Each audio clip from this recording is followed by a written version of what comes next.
Hello po sa mga mahal kong listeners, magandang araw po sa inyong lahat. Makakasama nyo na naman po ulit kami, ang Johnny Tandem. Hi po sa inyo. At ako na naman po ulit ang inyong tagapagsalaysay, si Miss Winnie, at ito ang ating kwento. Jacob, nasan ka? Ikaw bang may-ari nitong mga damit na nagkalat dito sa sala? Oo nga. Bakit kung saan-saan na lang lagi nakatapon ang mga pinaghubaran niya? Ano na naman kaya ang ginawa ng batang yun? Nagtataka ka pa. Alam mo naman buong araw na lang siya nakatutok sa cellphone niya eh. Sa bagay, ako na nga lang ang magliligpit nito. O teka, huwag mo yan pulutin. Kaya lalo siyang nasasanay eh. Kasi ikaw rin naman ang laging naglilinis ng kalat niya. Eh baka naman kasi may pinagkakaabalahan lang. Busy man o hindi, hindi yun dahilan para iwan niya mga gamit niya kung saan-saan. Sige na, ako na lang ang kakausap sa kanya mamaya. Napailing na lang ako habang isa-isang pinupulot ang t-shirt, sapatos, medyas, pati pantalon niya. Ay, grabe. Pati pantalon dito pa talaga iniwan. Jacob, nasan ka ba ha? Lumabas ka nga dyan. Napakapasaway mo. Huwag ka nang sumigaw. Baka marinig tayo ng mga kapitbahay eh. Bakit? Bahay naman natin to eh. Jacob! Mula sa kwarto, dahan-dahang lumabas si Jacob. Kakamot-kamot siya ng ulo at halatang bagong gising. Uy te, nandito na pala kayo. Hapon na Jacob ah, natutulog ka pa rin? Asensya na te ha. Inanto kasi ko pagkatapos kong kumain eh. Pagkasabi niya nun, sabay kaming napatingin ni Mark sa kusina. Nagkalat pa rin ang pinagkainan sa mesa. Nilalangaw na ang mga plato at may mga plastik at balot ng ulam na nilalanggam na rin. Naku naman Jacob, bakit hindi mo man lang niligpit ang pinagkainan mo? Tignan mo nilalanggam na. Alam mong ayokong may langgam sa bahay. Te, huwag ka nang magalit. Malilinis din naman yan mamaya eh.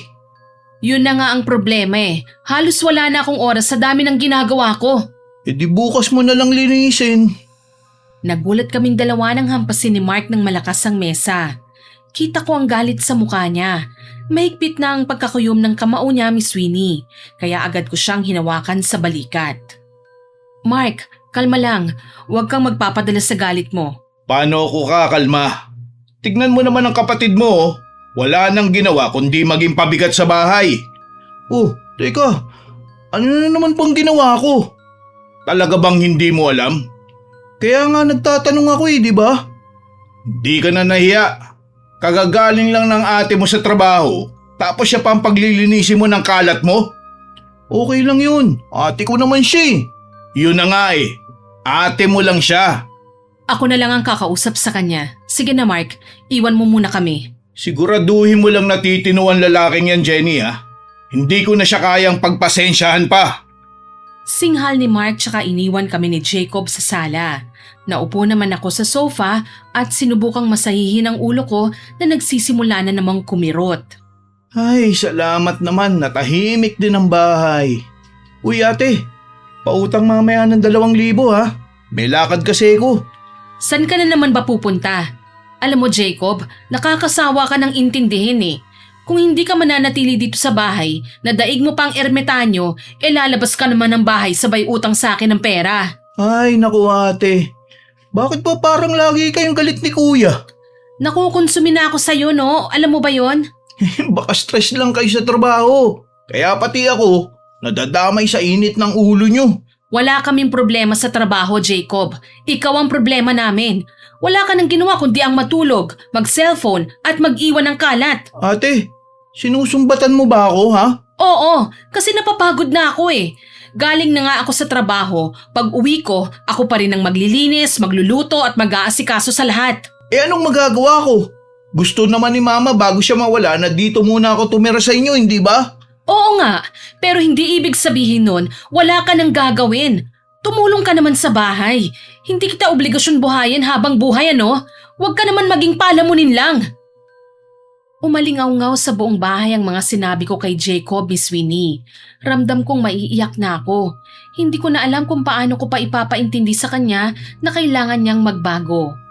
Hindi ko na rin maintindihan kung bakit naging ganito ang kapatid ko. Dati naman hindi siya tamad at walang pakialam sa paligid. Pero bago ko po ipagpatuloy ang kwento ko, magpapakilala po muna ako. Magandang araw po sa inyo, Miss Winnie. Ako po si Jenny, 43 years old sa kasalukuyan. Ang ikukwento ko po sa inyo ay nangyari nung 39 years old pa lang ako. Tungkol po ito sa nakababata kong kapatid na si Jacob. 19 years old lang si Jacob nang mapunta siya sa amin, Miss Winnie. Wala na siyang ibang malapitan dahil kami na lang ang kamag-anak niya dito sa syudad. Pagkalibing kay Mama, sinundo namin siya ni Mark sa probinsya para sa amin muna siya tumira. Hindi ko makakalimutan ang araw na yon nang dumating kami sa bahay nila Mama. Naabutan kong malungkot na nakabantay si Jacob sa puntod ni Mama. Paano na ako ngayon, te? Wala na si Mama. Saan na ako pupunta? Huwag kang mag-alala, Jacob. Sasama ka sa amin. Hindi ka namin pababayaan. Tama ang ate mo, Jacob. Mula ngayon, sa bahay ka natitira. Alam kong mabigat ang pinagdadaanan mo, pero nandito kami para sa'yo. Salamat, ate. Alam ko namang hindi niyo ako pababayaan eh. Oh, huwag ka nang umiyak. Sige, ihanda mo na ang mga gamit mo. Uuwi na tayo. Kitang-kita ko ang saya sa mukha ni Jacob nang marinig ang sinabi ni Mark. Tahimik niya kaming sinunod habang nag-eempake ng mga gamit niya. Okay na ba? Wala na bang nakalimutan? Wala na po, kuya. Huwag kang mag-alala, Jacob. Maluwag ang bahay namin. Magiging komportable ka ron. Ayos po yan, ate. Oh, halika na. Okay na ba kayo? O sige, alis na tayo. Oo, tara na, Mark. Oh, halika na, Jacob. Sumakay kami sa kotse, Miss Winnie. Tahimik lang si Jacob at mukhang pagod na pagod kaya hinayaan namin siyang magpahinga. Habang bumabiyahe, nag-usap kami ni Mark. Kawawa naman ang kapatid mo, oh. Halatang ubos na ubos ang lakas.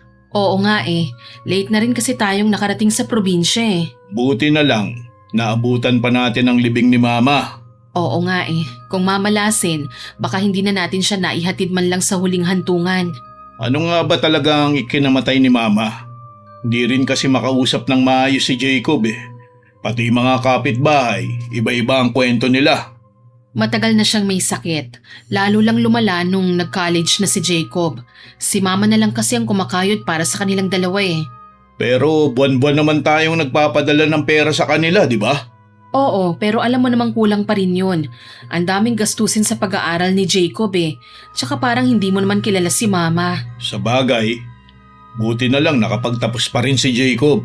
Hayaan muna natin siyang makabawi. Kapag okay na siya, sigurado akong maghahanap din siya ng trabaho. Oo, kapag handa na siya, tutulungan ko siya makahanap kagad ng mapapasukan. Ninitian ko si Mark.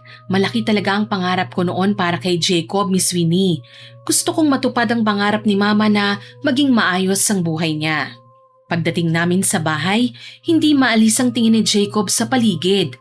Ilang taon din kaming nagsikap ni Mark bago namin naipundar ang bahay na yon. Ang ganda pala ng bahay niyo, ate. Parang pangmayaman ah. Pinaghirapan namin yan ng Kuya Mark mo. Kaya habang nandito ka, magpahinga ka muna. Alam naming hindi madali ang pagkawala ng mama nyo. Pero pag handa ka na, kailangan mo na rin magsimula ulit, ha? Huwag kang mag-alala ha. Tutulungan ka naming makahanap ng trabaho. Marami pong salamat, ate, kuya. Siyempre, magkakapamilya tayo. Tayo-tayo lang din naman ang magtutulungan. Nung mga panahong yon, akala ko magiging maayos ang lahat, Miss Winnie. Akala ko madali lang na magagabayan ko ang kapatid ko. Pero habang lumilipas ang mga buwan hanggang sa naging taon, napansin kong iba na ang kilos niya. Halos buong araw lang siyang nakakulong sa kwarto at bihira lang lumabas. Nag-aalala talaga ako kay Jacob eh. Bakit halos buong araw na lang siyang nakakulong sa kwarto? Kinato ko nga kanina. Ang sabi, mamaya na lang daw siya kakain. Talaga? Ano bang ginagawa niya ron? Ayun, nakatutok lang sa cellphone niya. Baka naman naghahanap na ng trabaho online. Posible. Pero sa totoo lang, mas malaki pa rin ang tsansa kung personal siya mag-a-apply. Makakausap niya kagad ang mga tao at mas makikilala siya. Eh baka nahihiya lang talaga. Jenny, normal lang ang maiya sa umpisa. Pero kung gusto niya magkaroon ng trabaho, kailangan niyang kumilos. Hindi pwedeng puro cellphone at kulong sa kwarto. Naalala mo ba mga pinagdaanan natin nun? Oo nga eh. Hindi rin naman naging madali ang pinagdaanan natin. Naranasan pa nga nating hindi kumain buong araw eh, para lang may pamasahe tayo pa uwi. Kasi kung maglalakad tayo, ilang oras din ang aabutin bago tayo makarating sa bahay. Pero mukhang hindi na naiisip yan ng kapatid mo. Hayaan mo na, ako na ang kakausap sa kanya. Ewan ko lang kung makikinig siya sa'yo. Ilang beses mo na siyang kinausap, di ba? Pero wala namang nagbabago. Pasensya ka na, Mark ha. Alam mo naman hindi pare-pareho ang mga tao. Yung iba, mas matagal talagang makamove on. Yun na nga eh. Pero kung habang buhay na lang siyang magmumukmok, wala talagang mangyayari sa buhay niya. Huminga ako ng malalim tsaka tahimik na tumayo. Ramdam kong unti-unti na ang nauubos ang pasensya ni Mark, pero alam ko ring hindi madaling kausapin si Jacob. Matigas po talaga ang ulo ng kapatid ko eh. Kung tutusin, magtatatlong taon na siya sa bahay. Walang trabaho at mukhang wala pa ring planong magtrabaho. Lumapit ako sa pinto ng kwarto niya at kumatok. Ilang sandali pa bago niya ako pinagbuksan. Pagkabukas niya ng pinto, halatang bagong gising pa at tamad na tamad pang kumilos. Ikaw pala te, ang aga-aga mo naman manggising. Maaga? Jacob, 8:00 na oh. Papasok na kami sa trabaho. Ikaw, maligo ka na rin.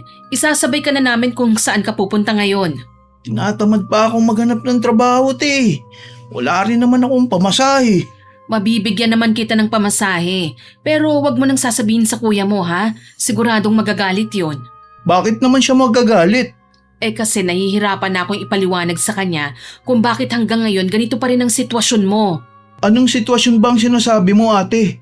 Saksi naman kayo sa hirap na pinagdaanan ko. Ilang beses na ba ako nag-apply pero hindi ako matanggap-tanggap, di ba? Ayaw na kasi ni kuya mo na paulit-ulit na lang tayong nag-uusap tungkol sa'yo. Sana naman magkusa ka na. Hindi naman ako nanggugulo ate. Halos hindi nga ako lumalabas ng kwarto para hindi ko kayo mabalay. Hindi naman yun ang punto ko, Jacob eh. Ilang taon nang namatay si mama. Sana kahit papano, magsimula ka nang maghanap ng trabaho para makatulong ka naman dito sa bahay. Ate, may trabaho naman si kuya saka ikaw. Hindi naman siguro kayo mauubusan ng pera. Hayaan nyo na muna ako. Jacob, mali ang iniisip mo ha. Hindi kami mayaman. Pinaghihirapan namin ang bawat piso na pumapasok dito sa bahay. May mga utang din kaming binabayaran. Kahit ikaw lang sanang sumagot sa bill ng kuryente malaking tulong na yun para sa amin. Paano ko naman babayaran yun? Wala nga akong trabaho, di ba? Paano ka nga magkakatrabaho kung hindi ka naman naghahanap? Ate, hindi ba pwedeng bigyan niyo muna ako ng mas maraming panahon para makapag-move on? Kalokohan na yan, Jacob ah. Ilang taon na ang lumipas pero halos araw-araw ka pa rin nakahiga sa kwarto. Hindi na pag-move on ang ginagawa mo eh. Tinatamad ka na lang talagang kumilos. Hindi ko na napigilan ang sarili ko. Pinilit ko pa rin hinaan ang boses ko dahil ayoko marinig ni Mark ang pagtatalo namin. Pero parang wala lang kay Jacob ang lahat ng sinabi ko kaya napailing na lang ako at tinalikuran siya. Pagbalik ko sa hapagkainan, agad akong tinignan ni Mark. Oh, kumusta? Maayos ba ang usapan niyo ng kapatid mo? Oo, sabi niya maghahanap na raw siya ng trabaho. Talaga? Mabuti naman kung ganun. Kahit papano, makakatulong na rin siya sa gastusin dito sa bahay. Ay, sana nga. Kuya Mark! Oh, Jacob! Mabuti naman at bumangon ka na. Halika na. Sumabay ka na sa amin. Sabi ng ate mo, maghahanap ka na raw ng trabaho mo. Pwede naman po eh. Kaso baka pwede muna ako makahiram ng pamasahe sa inyo. Wala talaga akong pera eh. Walang problema yan. Papahiramin kita. Pero wag mong isipin na inaapi ka namin, Jacob ha.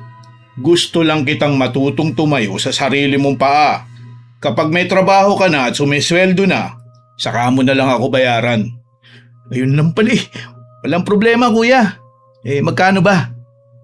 Eto, 1,000. Tipirin mo yan ha?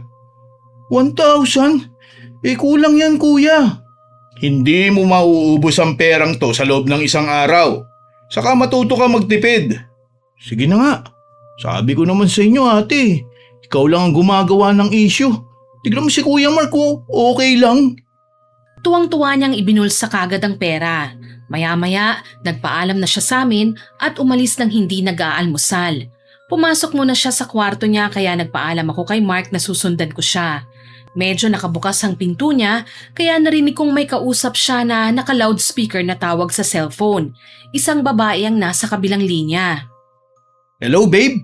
Hi, babe! Tuloy ba tayo mamaya? Kapag umatras ka, magtatampo talaga ako sa'yo. Ako pa ba ang atras? Ikaw talaga oh. Huwag kang mag-alala. Pupunta ako. Sigurado ka, ha? Oo naman. Ililibre pa nga kita eh. O sige na. Maliligo lang ako ha. I love you. Napasinghap ako nang marinig ko yon, Miss Winnie. Huwag naman sanang maglalakwatsa lang si Jacob gamit ang perang ipinahiram ni Mark. Makalipas ang ilang sandali, nakabihis na si Jacob at handa nang umalis. Isinabay namin siya ni Mark sa kotse hanggang sa magpababa siya sa isang park. Dito na lang ako kuya. Dito raw kami magkikita ng kasabay ko mag-a-apply. Kasabay? Saan mo naman nakilala yan? Sa cellphone lang ate. Huwag ka na magtanong. Maging masaya ka na lang at maghahanap na ako ng trabaho. Sana nga totoo ang sinasabi mo ha, Jacob? Napailing lang si Jacob at tumango kay Mark. Hindi na niya sinagot ang sinabi ko, Miss Winnie. Pagkababa niya ng sasakyan, napalingon ako sa asawa ko. Okay ka lang ba, Jenny? Oo, okay lang ako. Sigurado ka? Kanina ka pa parang may iniisip eh. Huwag mo na akong alalahanin, Mark. Okay lang talaga ako. Pangako. Bakit? Ano ba yung iniisip mo? Hindi lang ako makapaniwala na heto, ginagabayan natin ang kapatid ko. Bakit mo naman nasabi yan? Wala naman. Naiisip ko para akong nanay na ang daming alalahanin sa anak niya. Okay lang yan, Jenny. Malaki na si Jacob. Hayaan mo muna siyang dumiskarte. Kapag lagi natin siyang binabantayan, baka lalo lang siyang hindi matutong kumilos na mag-isa eh. Pero kasi Sige na, bigyan muna natin siya ng pagkakataon. Malay mo pagdating ng araw, mas magiging successful pa siya kaysa sa atin. napilitan na lang akong tumango kahit hindi ako kumbinsido, Miss Winnie. Hindi kasi mawala sa isip ko ang babaeng kausap ni Jacob kanina eh. Napipilitan lang akong magsinungaling dahil ayokong baka may masabi pa si Mark tungkol sa kapatid ko.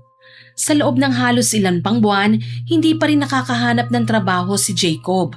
Lagi siyang umuuwi na walang magandang balita para sa amin. Oh, kumusta ang pag-a-apply mo? Malas pa rin ate. Kung walang vacancy, overqualified naman daw ako para sa posisyon. Ano bang ina-applyan mo? Engineering graduate daw ako, pero tendero sa convenience store ang ina-applyan ko. Yun naman pala Ipapasok na lang kita sa kumpanya kung nahihirapan ka. Sa kumpanya na pinagtatrabahuhan nyo? Oo, okay naman na magkamag-anak dun Naku, wala akong kalayaan dun ate. Anong sinabi mo? Ibig kong sabihin, ayoko naman na ginagamit nyo ang koneksyon nyo para magkaroon ako ng trabaho. Hayaan nyo muna ako maghanap pa sa iba. Sigurado ka ba? Nag-aalala lang naman kasi ako sa'yo Okay lang ako ate. Basta, hayaan nyo na lang muna ako, okay? Kung ibang tao ang makakarinig sa mga sinabi ni Jacob, siguro hindi nila yon mamasamain. Pero iba kasi ang kutob ko, Miss Winnie. Lalo na nang mapansin kong may bitbit siyang plastic na may logo ng isang kilalang mall. Hindi ko tuloy alam kung talaga bang naghahanap siya ng trabaho o gumagawa lang ng kwento.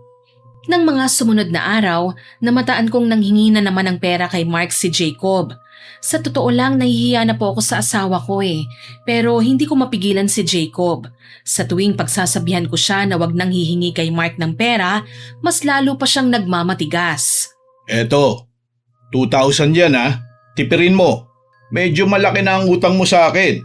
Kailangan, pagsikapan mong mabayaran. Akong bahala kuya.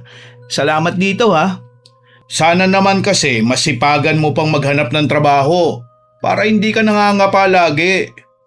Hindi naman po sa namimili ako kuya. Wala pa lang talaga akong mahanap na trabahong bagay sa akin Naiintindihan naman kita. Basta seryosohin mo lang ang paghahanap ha? Nang makatalikod na si Jacob, nilapitan ko kagad ang asawa ko, Miss Winnie. Mark, anong kailangan ni Jacob sa'yo? Humingi siya ng allowance. Wala pa rin daw kasi siyang mahanap na trabaho Alam mo, ang hirap magsalita kasi kapatid ko siya. Pero 2 taon na siyang naghahanap ng trabaho eh. Hindi ba masyado ng matagal yon? Depende rin. Pero kung porsigido talaga siya, kahit papano may mahahanap eh. Hindi ko rin maintindihan kung bakit hanggang ngayon, wala pa rin siyang trabahong makita. Sana naman talaga naghahanap siya. Baka kasi may iba pala siyang pinagkakaabalahan eh. Anong ibig mong sabihin, Jenny? Niloloko niya tayo? Hindi naman sa ganon. Ewan ko ba, pero may kutob lang talaga ako eh. Parang may tinatago siya. Sana, mali ang hinala mo. May tiwala pa rin naman ako sa kanya eh. Pero alam mo naman ako, ayoko yung niloloko ako. Ayoko rin umabot tayo sa ganon ha. Kaya kakausapin ko siya pag may pagkakataon. Sige, tara na. Sabay na tayong kumain. Minsan na nga lang tayong magkasabay dahil pareho tayong busy sa trabaho eh. Salamat. Okay na ako sa kape. Alam mo namang hindi talaga ako mahilig mag-almusal eh. Ikaw talaga, puro ka na lang kape. Alagaan mo yung sarili mo ha. Huwag ka puro trabaho at pagpapagutom. Huminga ako ng malalim. Tama si Mark, Miss Winnie. Mabuti siyang tao. Mahaba ang pasensya at matulungin. Pero alam kong kapag nalaman niyang niloloko lang siya, siguradong magagalit talaga siya. Habang tumatagal, lalo lang lumalakas ang kutob ko na hindi naman talaga naghahanap ng trabaho ang kapatid ko. Ilang beses ko siyang nahuling may kausap sa cellphone. Madalas kong marinig na pinag-uusapan nilang tungkol sa outing at pamamasyal. Ang mas nakakainis pa, araw-araw siyang umuwi na kunwari pagod, walang dalang pera at palaging ang dahilan niya hindi na naman daw siya natanggap sa trabaho. Isang araw, hindi ako pumasok sa opisina. Hinayaan kong maunang umalis si Mark para mabantayan ko si Jacob. Napansin niyang naiwan ako sa sala habang siya naman ay tutok na tutok sa cellphone at parang may ka-text. Oh, ate, hindi ka pala pumasok? Oo eh, masama kasi ang pakiramdam ko. Ganun ba? Oo. Oh, bakit? Parang nadismaya ka yata na nandito pa ako sa bahay. Naku, hindi naman ate. Wala lang. Siya nga pala, may pupunta rito mga bisita ko mamaya. Inimbitahan ko sila rito sa bahay eh. Sino ba sila? Mga kamag-anak natin? Hindi ate, mga kaibigan ko lang. Bakit? Anong gagawin nila rito? Makikitambay lang daw. Nakita kasi nila sa mga pictures ko na maganda ang bahay natin eh. Gusto nila makita ng personal. Ah, ganun ba? Hindi ba pwedeng sa ibang lugar na lang kayo tumambay? Hindi kasi ako sanay sa maingay eh. Sandali lang naman sila ate. Huwag ka mag-alala. Hindi kami mag-iingay. Hindi nagtagal, dumating na nga ang mga kaibigan ni Jacob, Miss Winnie. Nangungunang isang babae na narinig kong tinawag niyang Eileen. Girlfriend pala niya ang babae. Hindi ko agad nagustuhan ang dating niya dahil pagkapasok pa lang ng bahay, niyakap at hinalikan na niya ang kapatid ko. Hi babe! Salamat! Nakapasok na rin kami sa bahay mo. Hali kayo, pasok kayo. Feel at home lang ha. Akala ko talaga nagyayabang ka lang tungkol sa malaking bahay mo eh. Totoo pala? Siyempre naman. Kailan ba ako nagsinungaling sa'yo ha? Mas lalo tuloy kitang minahal dahil dito. Pogi ka na nga, mayaman at galante pa. Siyempre. Kunwari akong umubo para mapansin nila ako. Napatingin sa akin si Eileen mula ulo hanggang paa. Babe, sino siya? Ang ate Jenny ko nga pala. Ay, hello po ate. Ako nga po pala si Eileen, girlfriend ako ni Jacob. Ako na lang po ang magpapakilala kasi mukhang wala siyang balak ipakilala ako sa inyo eh. Okay. Kumusta?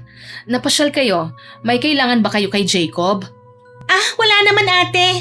Lagi kasi naming nakikita yung mga selfie niya eh. Kasama nitong bahay. Sabi niya pinaghirapan daw ito ng mga magulang niyo. Excuse me? Itong bahay na ito ang sinasabi niya ha? Oo, ang ganda kasi eh. Ang swerte niyo. Ang sipag siguro ng mga magulang niyo para maipundar ito. Babe, Tsaka nakita ko sa picture, may kotse din pala kayo. Naku, gusto ko sanang mag-joyride kasama ang boyfriend ko eh. Kaso daw, strict kayo. Baka naman ngayong personal ko siyang ipagpapaalam papayag na kayo. Kotse namin ng asawa ko ang tinutukoy mo. Ginagamit namin yun sa trabaho. At pasensya na, pero hindi ito bahay ng mga magulang namin. Bahay namin ito ng asawa ko. Pinatira lang namin dito ang kapatid ko. Sabay-sabay na napatingin sa akin ang mga bisita. Halatang nabigla sila. Si Jacob naman namutla at nanlaki ang mga mata. Hindi siya kaagad nakakilos, Miss Winnie. Marahil, hindi niya inaasahan na matapang kong itatanggi ang pagyayabang niya sa kanila. Pagkatapos niyang magpaalam sa mga kaibigan niya, mabilis niya akong hinila papunta sa kusina. Ate, bakit mo naman sinabi yun? Pinaya mo ako sa harap ng mga kaibigan ko. Pinahiya ba kita o nahuli lang kitang nagyayabang? Bakit mo sinabi sa kanila na bahay ito ng mga magulang natin? Hinayaan mo na lang sana ako, ate. Ano ba namang masama sa sinabi ko? Hindi naman nila malalaman ng totoo eh. Mali ka pa rin, Jacob. Bakit kailangan mong magkunwaring sa'yo ang bahay na hindi mo naman pinaghirapan? Eh ano naman? Pamporma ko lang yun eh. Hindi naman ako nanloko ng pera eh. Hindi nga perang usapan dito eh. Ang problema, nagsisinungaling ka para lang magmukha kang mayaman. Ate, gusto ko lang naman na respetuhin ako ng mga kaibigan ko. Respetuhin? Paano ka nila re-respetuhin kung puro kasinungalingan ang pinagsasasabi mo? Ang liit-liit na bagay, pinapalaki mo pa. Hoy, Maliit ba yon ha? Dito ka na nga nakatira. Libre ang pagkain, libre ang kuryente, libre ang tubig, tapos ipinagmamalaki mo pa na bahay mo ito at hindi mo naman pag-aari. ate, wag mo naman ako sumbatan ng ganyan. Kung tutusin, hindi ako makakarating dito sa bahay niyo kung hindi niyo ako kinuha sa probinsya. Hindi kita sinusumbatan. Pinapaalala ko lang sa'yo kung anong totoo. Baka kasi matagal nang nakatira sa Pantasya ang pag-iisip mo. Kaya kung ano-ano na lang ang sinasabi mo sa mga kaibigan mo. Sige na nga. Pasensya ka na ha. Babalik na lang ako sa mga kaibigan ko. Sandali, isa pa. Bakit wala man lang ako narinig mula sa kanila na naghahanap ka ng trabaho? Ang lagi ko naririnig outing, gala at lakad kasamang girlfriend mo. Ate, nagpapahinga lang naman ako kapag wala akong inaasikasong application.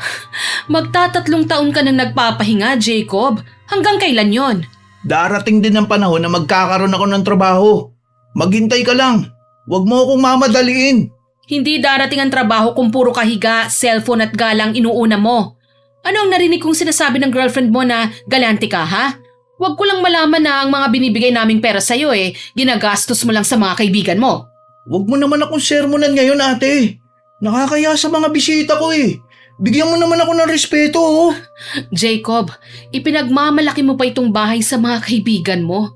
Ni piso nga wala kang naitulong sa pagpapatayo nito eh. Huwag mo naman ipamukha sa kanila, ate. Nakakaya naman eh. Paulit-ulit ka na eh. Ikaw ang dapat mahiya. Libre ka na nga lahat eh. Inaasikaso pa kita tapos ikaw pa ang nagyayabang. Pansamantala lang naman to. Kapag nagkaroon ako ng trabaho, babawi rin ako sa'yo. Ilang beses ko na bang narinig yan sa'yo ha? Wala namang nangyayari. Mamaya na tayo mag-usap, ate. Dami mo sinasabi dyan. Literal na sumakit ang ulo ko sa narinig ko, Miss Winnie. Hindi ko akalaing ganito pala magsalita ang kapatid ko kapag napagsasabihan. Malayo na siya sa mabait at masunuring batang ikinukwento sa akin noon ng yumao naming mama. Pagkatapos noon, parang walang nangyari.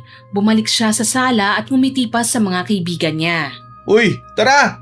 Dito tayo sa kusina. Kumuha lang kayo ng gusto nyong kainin dyan, ha? Huwag kayong mahihiya. Sure ba, babe? Baka magalit ang ate mo Napansin ko kasi na parang hindi kayo in good terms lalo na nang dumating kami rito. Huwag kayong mag-alala. Ganyan lang talaga magsalita si ate. Sanay na ako dyan. Okay, sabi mo Pero teka lang parang ang init. Napansin ko may aircon kayo sa sala Baka naman pwede natin gamitin yon. After all, dito ka naman nakatira, hindi ba? Oo naman. Akong bahala. O sige, basta kumain lang kayo, ha? Sure! Isa-isa nilang binuksan ang mga lalagyan ng pagkain. May kumuha ng soft drinks, may dumiretso sa ref, at may naglabas pa ng ulam na inihanda ko sana para sa hapunan namin ni Mark. Sa totoo lang, disappointed ako sa kapatid ko, Miss Winnie. Pero hindi naman ako ganun kawalangya para lang lantaran ipakita sa kanila na hindi ako kumikilala ng tao. Hinayaan ko na lang muna sila dahil pwede ko namang sermonan ng kapatid ko mamaya kapag umalis na ang mga bisita. Wow! Ang dami palang pagkain dito, no? Siyempre. Lagi naman puno ang ref dito Si ate nang bahala sa mga grocery. Kapag naubos, aalis din siya mamaya at mamimili. Ang sarap naman ang buhay mo dito, babe. Pakasal na kaya tayo? Palabiro ka rin pala, baby. Siyempre, no. Gusto ko rin maranasan kung gaano kasarap ang buhay mo dito sa bahay nyo. Oo naman. Habang wala pa akong trabaho, okay lang muna. Family naman kami. Hindi ako pababayaan ng ate ko. Buti ka pa, mabait ang ate mo, no? Ako kasi sa bahay, madalas palayasin ako ni Lola eh. Kaya kumain lang kayo dyan. Huwag kayo mahihiya ah. Tahimik lang akong nakatingin sa kanila, Miss Winnie. Wala man lang ni isang beses na nagpaalam sa akin si Jacob bago niya inalok ang mga kaibigan niya ng pagkain. Parang siya pang may-ari ng bahay at siya ang bumili ng lahat ng kinakain nila. Mamaya, dito na rin tayo magbi-videoke. Sulitin na natin habang wala si kuya. Ay, gusto ko yan. Tsaka kailangan may mga pictures tayo, ha? Oo naman, ako pa. Kaya nga, love na love kita eh. Sinusuportahan mo ang lahat ng kagagahan ko. Sino ba magtutulungan kundi tayo rin lang naman, di ba babe? Ay, thank you, babe. Halos buong araw silang nag-ingay sa sala. Nagkantahan, nagtawanan, at ginawa nilang tambayan ng bahay namin, Miss Winnie. Maya-maya pa, lumapit sa akin si Jacob.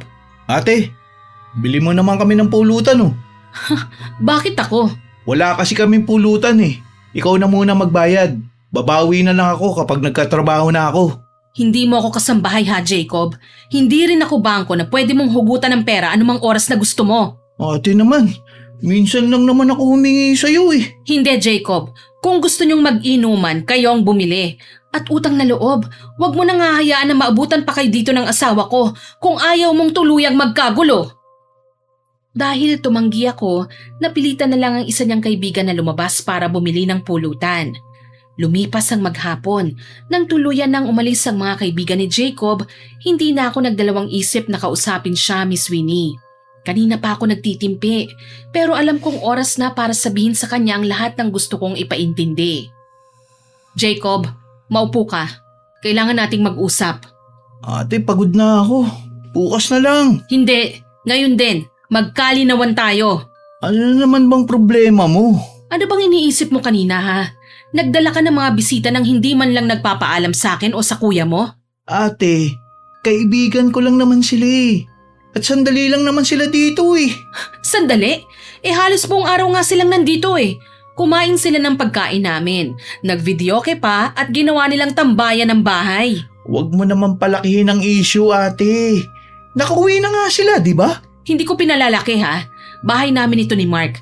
Hindi mo pwedeng basta-basta papasukin ng kung sino-sino lang. Hindi naman masamang bisitahin nila ako dito, di ba? Sige, bisita mo sila, hindi ba? Saan ka naman kumuha ng pinakain mo sa kanila? May pagkain naman sa ref eh. Saka wala akong perang pambili. Mali ka, Jacob. Pinaghihirapan namin ni Mark ang lahat ng nasa bahay na ito. Pamilya naman tayo, ate. Oo, pamilya tayo. Pero hindi ibig sabihin no na wala ka ng responsibilidad na pangalagaan ang lahat ng meron sa loob ng bahay na ito. Naghahanap naman ako ng trabaho ah. Talaga ba? Kasi ang nakikita ko, mas marami ka pang oras sa gala at sa girlfriend mo kesa sa paghahanap ng trabaho eh. Hindi mo naman alam ang ginagawa ko sa labas eh. Tapos nanghuhusga ka kagad. Tama ka, hindi ko nga alam. Pero 2 taon ka nang nakatira rito. Sinalo ko ang obligasyon ni mama sa'yo. Pero hanggang ngayon, wala ka pa rin maipakitang pagbabago. Ate, sinusumbatan mo na naman ba ako? Hindi kita sinusumbatan. Pinapaalala ko lang sa'yo na hindi madali ang buhay ha, para ubusin mo lang sa puro pasarap. So ano, palalayasin mo na ba ako? Dahil wala akong kwenta sa inyo, ganun? Hindi ako katulad ng iba, Jacob. Pero simula ngayon, kailangan mong magbago. Hindi pwedeng habang buhay kang umaasa sa amin. Sige ate, kapag nakahanap ako ng trabaho, aalis na rin ako rito. Hindi pa nga ako ang kailangan ko, Jacob. Ang gusto ko, yung ipinapakita mo sa gawa. Naiiyak na ako sa sobrang inis, pero parang wala lang kay Jacob ang lahat ng sinabi ko. Tinalikuran niya ako at malakas na isinara ang pinto ng kwarto niya. Hindi na kami nag-usap pa hanggang sa dumating si Mark kinagabihan. Uy, ang tahimik naman ng bahay ah. Ano nangyari? Wala naman. Mabuti nga at maaga kang nakauwi ngayon eh. Gusto ko sana na wag ka nang magluto. Bumili na ako ng ulam para sabay na tayong kumain. Nasaan si Jacob? Pakisabihan naman na siya na lang ang maghain. Ako na lang, Mark. Kaya ko naman eh. Alam ko. Pero mukhang pagod ka eh. Tawagin mo na lang si Jacob. Alam kong nasa bahay lang siya, di ba? Paano mo nalaman? Nakita siya ni Aling Criselda kanina. May kasama raw siya mga kaibigan. At gusto ko rin sana siyang makausap. Natahimik ako nang mabanggit ni Mark ang pangalan ni Aling Criselda, ang kapitbahay naming nakatira sa tapat. Mabait siyang tao, Miss Winnie. Tahimik at mapagmasid. Alam kong wala siyang balak makialam sa buhay namin. Nagkataon lang na madalas silang nagkakausap ni Mark kapag nagpaparada siya ng sasakyan sa garahe. Mark, pwede bang tsaka mo na lang kausapin si Jacob? Jenny, asawa kita. Obligasyon kong protektahan ka. Kahit kapatid mo pa si Jacob, mali pa rin ang ginagawa niya. Sa totoo lang, matagal ko na rin napapansin ang ugali niya eh. Hindi lang ako nagsasalita dahil ayokong isipin mong nakikialam ako sa pamilya mo. Sinusubukan ko naman siyang disiplinahin eh. Kaso ang dami niyang dahilan. Pinaniwalaan ko mga dahilan niya noon. Inintindi ko siya dahil sabi ko, baka nahihirapan lang talaga makahanap ng trabaho. Pero habang tumatagal, mas nakikita kong parang wala na talaga siyang balak magbanat ng buto eh. Mas inuuna pa niya ang gala, barkada at girlfriend kaysa maghanap ng trabaho. Pasensya ka na talaga, Mark ah. Hindi ko man lang ito masabi sa'yo kasi ayoko nang dumagdag pa sa mga iniisip natin eh. Wala kang kasalanan, Jenny. Si Jacob ang may problema. Ayokong husgahan siya kagad, pero hindi ko na mapapalagpas to. Nakikita ko kung paano niya inaabuso ang kabaitan mo. Tumayo si Mark at kumatok sa pinto ni Jacob. Ako naman, tahimik na nagpunas ng luha habang maingat na kumukuha ng lalagyan para sa pinamiling ulam. Ilang sandali pa, nakita kong binuksan ni Jacob ang pinto. Jacob, pwede ba kitang makausap sandali? Bakit kuya? May problema ba? Teka, parang gulo-gulo ng kwarto mo ah. Di kaya yata naglilinis dyan sa loob ah.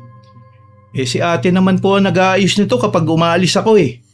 Mali na iasa mo sa ate mo ang mga responsibilidad na kaya mo namang gawin. Pero di bale, may pag-uusapan tayo. Halika, dito tayo sa kusina. Sige, ano po yun?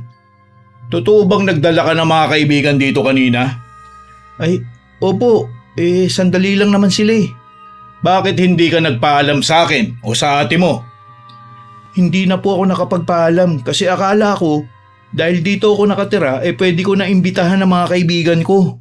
Hindi mo nga ako tinanong eh. Basta mo na lang sila pinapasok. Nandito naman ako. Ate, kaibigan ko lang naman sila eh. Hindi sila masasamang tao. Kaibigan mo man o hindi, bahay pa rin namin to. Dapat marunong ka magpaalam. Pasensya na kuya. May isa pa akong gustong itanong. Totoo bang pinapakain mo rito mga kaibigan mo nang hindi mo man lang kami kinakausap? May pagkain naman kasi.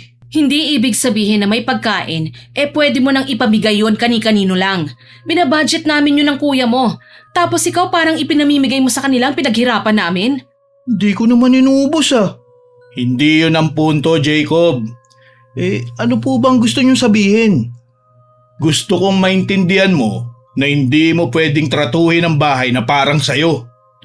Wala naman akong ginagawang masama eh. Kayo lang kasi itong masamang mag-isip eh. Si ate ilang beses na ako sinusumbatan. Sabi ko nga sa kanya babayaran ko naman lahat ng ginastos niyo sa akin eh. Huwag lang akong mamadaliin kasi nga wala pa akong trabaho. Nagdadahilan ka lang, Jacob. Kasi di ba yung perang binibigay namin sa'yo para magamit mo sa pag-a-apply ng trabaho, ipinanlilibre mo lang sa mga kaibigan mo? Siyempre, pwede naman akong humingi sa inyo ulit eh. Tsaka ang hirap maghanap ng trabaho no. Hindi naman pwedeng puro na lang ako hirap at wala man lang pa relax. Jacob, ilang taong ka nang nakatira rito. Sa loob ng mga panahong yun, di minsan ba naisip mo mag-abot kahit pambayad ng kuryente o tubig?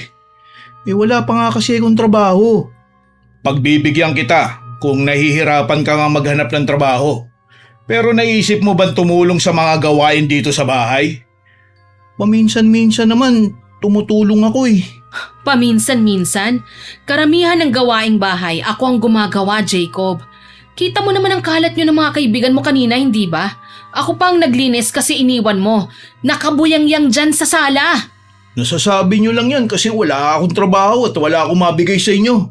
Sige lang, kapag nagkaroon na ako ng trabaho, aalis ako rito. Hindi na ako magiging palamo ninyo. Hindi yan ang punto ko, Jacob. Ang sinasabi ko, kung hindi ka marunong mag-apply ng trabaho, sana sinabi mo. Hindi yun hingi ka ng hingi ng pera sa amin tapos sasabihin mo maghahanap ka ng trabaho. Pero kung saan-saan ka lang naman pumupunta. Kapag nandito naman ako sa bahay, lagi naman nagpaparinig si ate. Ano ba talaga ang gusto niyong gawin ko? Tumulong ka rito sa bahay. Simula nang dumating ka, hindi mo man lang nalinis ang kotse. Hindi rin kita nakitang nagwawali sa labas o gumagawa ng kahit anong gawaing bahay. Nagluluksa pa kasi ako nun dahil namatay si mama. Palusot lang yan, Jacob. Pareho lang tayong nawala ng ina. Pero bakit parang ako pang mas maraming ginagawa? Baka nakakalimutan mo na doble ang responsibilidad ko. Ako na nga nag-aalaga sa pamilya ko. Ako pang bumubuhay sa'yo. Dapat lang. Ikaw naman ang kumuha sa akin sa probinsya eh. Jacob, hindi dahil kinuha ka namin sa probinsya, ibig sabihin pwede ka nang umasa sa amin habang buhay. Hindi obligasyon ng ate mo na buhayin ka. Matanda ka na eh. Kaya mo na magtrabaho at buhayin ang sarili mo. Para namang pinapalabas niyong sama-sama akong tao eh. Hindi sa ganun. Kung seryoso kang naghahanap, dapat may nakikita kaming effort. Hindi puro salita. Sige kuya, mas pagbubutihan ko na. Sana nga, dahil hindi habang buhay, pwede kang umasa sa amin. Akala ko pagkatapos ng pakikipag-usap namin kay Jacob, maiintindihan niya ang lahat ng sinabi namin. Umaasa ako na kahit konti, maiisip niya ang mga pagkakamali niya at sisimulan niyang ayusin ang sarili niya. Pero nagkamali po ako, Miss Winnie. Kinabukasan, parang walang anumang nangyaring komprontasyon. Pagkagising ko pa lang, ako na naman ang naghanda ng almusal habang ang kapatid ko nakakulong pa rin sa kwarto niya. Jacob, gising ka na ba? Oo ate, maya-maya na ako lalabas. Nakahiga pa ako eh. 9:00 na, hindi ka pa bababangon?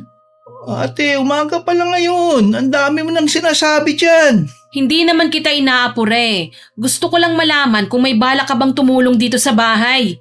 Kakagising ko nga lang eh. Hayaan mo muna ako mag-stretching, maghilamos at mag-toothbrush. Pinag-usapan na natin ito kahapon ah. Akala ko tinandaan mo ang lahat ng mga sinabi namin. Naaalala ko naman ate. Pero hindi naman ibig sabihin nun magbabago kagad lahat. Parang unfair naman yata na parang gagawin niyo akong kasambahay dito sa bahay niyo.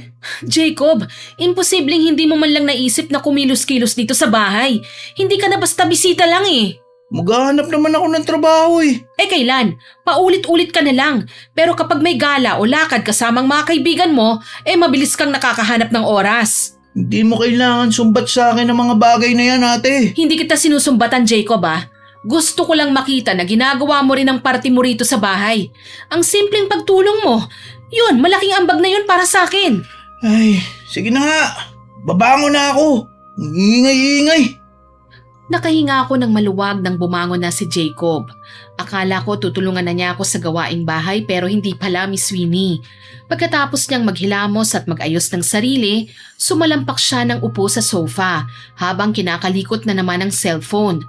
Hindi ko na po alam kung paano ko po siya kakausapin dahil kahit ilang beses naming ipaliwanag sa kanya ang dapat at hindi dapat, parang mas pinipili pa rin niyang gawin ang gusto niya. Pagkatapos niyang harapin ang cellphone, ibinulsa niya yon tsaka lumapit sa mesa. Ako naman napasunod sa kanya. Nag-iisip na baka ito na ang tamang timing para utusan si Jacob. Nasa banyo pa si Mark kaya kaming dalawa lang ng kapatid ko ang nasa kusina. Ate, wala na ba tayong ibang ulam? Wala na. Bakit ba? Inulam na natin to kahapon eh. Bakit? May problema ba? Wala bang iba? Parang paulit-ulit na lang kasi. Huwag ka nang mamili, Jacob. Maging masaya ka na lang sa kung anong meron sa hapagkainan natin. Pero baka mamaya maging kamukha na natin ng itlog eh. Hindi ba pwedeng isang beses lang to sa isang linggo ha? Jacob, hindi naman araw-araw pare-pareho ang pagkain natin ah. Pero inuulit pa rin ate. Minsan 2 beses, minsan 3 beses sa isang linggo. Nakakasawa na rin kaya. Kung ayaw mo naman pala sa ulam, bakit hindi ka bumangon ng maaga para makapamili ka?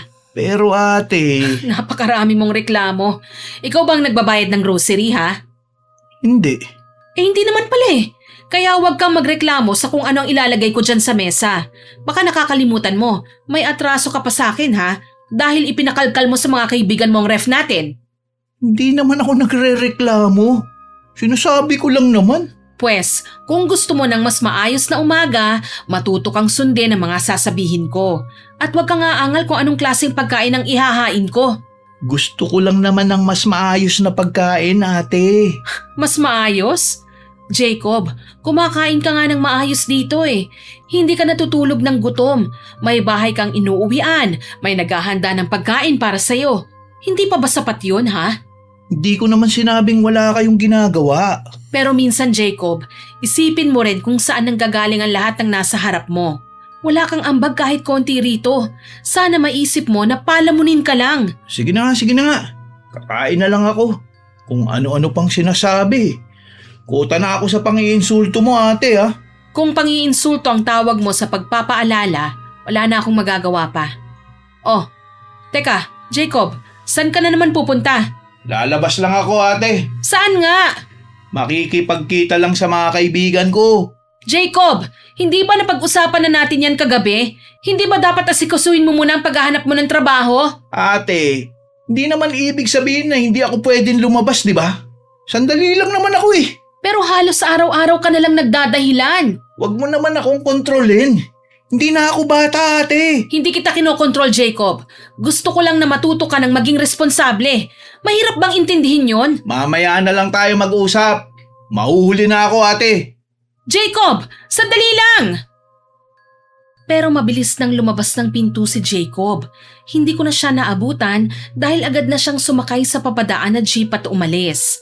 Napabuntong hininga na lang ako habang nakatingin sa kalsada. Namataan ko ang kapitbahay namin na nakatingin pala sa akin, si Aling Griselda. Jenny, iha! Ay, Aling Griselda, kayo po pala. Napansin ko, parang lagi na lang umaalis si Jacob ha. Oo nga po eh.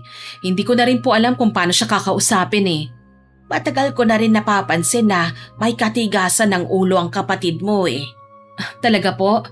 Oo, hindi lang ako nagsasalita kasi ayokong makialam sa pamilya niyo. Pasensya na po ah. Kung minsan talaga nasisermonan ko ang kapatid ko. Abot siguro hanggang sa bahay niyo ang ingay na nagagawa namin. Okay lang iha. Normal lang na mapagsabihan mo siya. Alam mo Jenny, mabait kang tao. Kaya siguro nasasanay siya na lagi mo siyang inuunawa. Kapatid ko ho siya. Hindi ko naman po siya kayang pabayaan. Walang masama sa pagtulong sa pamilya. Pero ibang pagtulong sa hinahayaan mong masanay ang isang tao na hindi kumilos. Minsan nga ho, iniisip ko na baka kasalanan ko rin kung bakit siya naging ganito eh. Huwag mong sisihin ang sarili mo. May mga taong kapag palaging may sumasalo sa kanila, nakakalimutan nilang kailangan din pala nilang tumayong mag-isa. Sana nga ho matauhan pa siya bago maging huli ang lahat. Darating din ang araw na matututo siya. Minsan kailangan nilang maramdaman ang hirap para maintindihan ang halaga ng ginagawa ng ibang tao. Salamat po sa payo, Aling Griselda. Jenny! Napalingon ako nang marinig ko ang boses ni Mark mula sa may garahe. Paglapit ni Mark, nakita niyang kausap ko si Aling Griselda sa tapat. Mark? Nandito ka lang pala. Kanina pa kasi kita hinahanap eh. Nandito ka pala, Aling Griselda. Oo, iho. Nakita ko kasi ang asawa mo na hinahabol si Jacob eh. Siguro, may ginawa na namang kalokohan ng lalaking yun. Mukhang nag-away kasi ang magkapatid. Pasensya na ha. Hindi ko naman intensyon na makisali. Alam ko ho, Aling Griselda. Kilala ko naman ho kayo. Hindi kayo yung tipong ng taong basta nagsasalita ng kung ano tungkol sa iba. Pasensya ka na, Mark ha. Hindi ko alam kung paano ko pa kakausapin si Jacob nang hindi nagwo-walk out eh. Ayaw niya talagang makinig sa akin. Wala kang kasalanan, mahal. Tinutulungan lang natin siya dahil pamilya natin siya. Mabuti kayong tao dahil binigyan niyo siya ng pagkakataon. Kaya nga po mas nakakadismaya eh. Hindi ko naman inaasahan na perpekto siya. Pero sana man lang makita niya yung ginagawa namin para sa kanya. Ang masakit, Mark, parang wala siyang pakialam. Parang sanay siya na may umaalalay lagi sa kanya. Yun din ang napapansin ko. Kapag tungkol sa mga gusto niya, mabilis siyang kumilos. Pero kapag tungkol sa responsibilidad, lagi siyang may dahilan. Baka kailangan lang talaga niyang matutunan na hindi habang buhay may sasalo sa kanya. Sana po, hindi pa huli ang lahat para kay Jacob. Ayoko naman siyang mawala sa tamang landas eh. Kapatid ko pa rin po siya. Alam ko naman yun. Pero minsan, Jenny, kailangan din natin siyang hayaan na harapin ang resulta ng mga ginagawa niya. Turuan natin siya ng leksyon. Tama si Mark. Hindi porki tinutulungan niyo siya hahayaan niyo na lang siya na maging tamad habang buhay. Ang gusto ko lang naman po matuto si Jacob. Hindi para parusahan siya, kundi para matutunan niyang tumayo sa sarili niyang paa. Huwag kang mag-alala.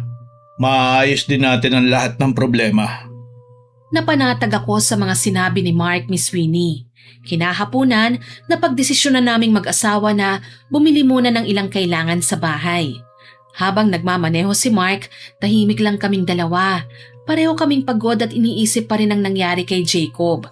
Hindi pa rin umuwi ang kapatid ko simula kanina kaya nag-aalala ko sa kanya. Jenny, sana talaga maintindihan niya na tayo. Kaya mamayang gabi, kakausapin natin si Jacob. Sana nga, Mark. Ayoko nang umabot sa punto na maging masama tayo sa paningin niya dahil lang madalas natin siyang pagsabihan. Huwag kang mag-alala. Habang dumadaan kami sa isang kalsada, umalingaw-ngawang malakas na tugtog mula sa isang karaoke bar. Hindi sinasadyang napalingon kami. Bumagal ang takbo ng sasakyan ni Mark nang may makita siyang pamilyar na tao sa loob ng karaoke bar. Sandali lang. Oh, bakit? Hindi ba si Jacob yun? Napatingin ako sa direksyon na tinuturo ni Mark. Tama nga ang asawa ko, Miss Winnie. Nasa loob si Jacob. Masayang kumakanta kasama ang mga kaibigan niya. May mga pagkain sa mesa, may mga inumin at halatang matagal na silang nagsasaya. Oo, siya nga. Hindi ba sabi niya sa atin wala siyang pera? Yung perang meron siya, mga inaabot-abot natin yun sa kanya nung mga nakaraang araw. Aba, mukhang sagot niya ang gimmick ng barkada oh. Napansin namin na si Jacob ang nag-aabot ng pera sa waiter. Galing yon sa pitaka niya. Kaya alam kong si Jacob ang nanlibre sa mga kaibigan niya. Oo, mukhang ganun nga. Grabe naman. Wala siyang ibang pera maliban sa binibigay natin sa kanya. Tapos gagastusin niya ng ganito? Mark, Hindi sa pinagbabawalan natin siyang sumaya. Pero paano niya nagagawa ang ganito? baka gusto lang niyang makisama sa mga kaibigan niya. Jenny, hindi na to tungkol sa pakikisama. Alam mo yan, wala siyang ambag sa bahay. Wala siyang trabaho. Humihingi siya sa atin ng allowance. Pero may pera siya para manlibre na mga kaibigan. Kasama na naman niya yung Eileen. Hindi ko gustong ugali ng babaeng yun. Ang sakit lang isipin na habang iniisip natin kung paano siya matutulungan, para naman siyang walang pakialam. Huwag ka munang bumaba, Mark. Mas nakakahiya kung dito natin siya pagagalitan. Huwag kang mag-alala. Hindi ako bababa. Sigurado ka? Oo, ayokong gumawa ng eksena rito. Pero halata namang nasasaktan ka. Ayokong mag-away kayong dalawa eh.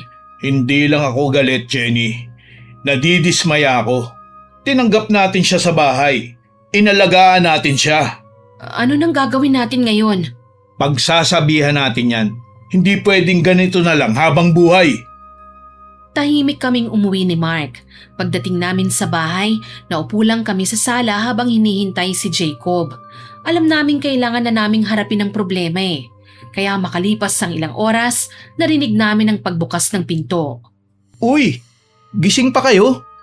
Jacob, maupo ka muna. Kailangan natin mag-usap. Tungkol na naman saan?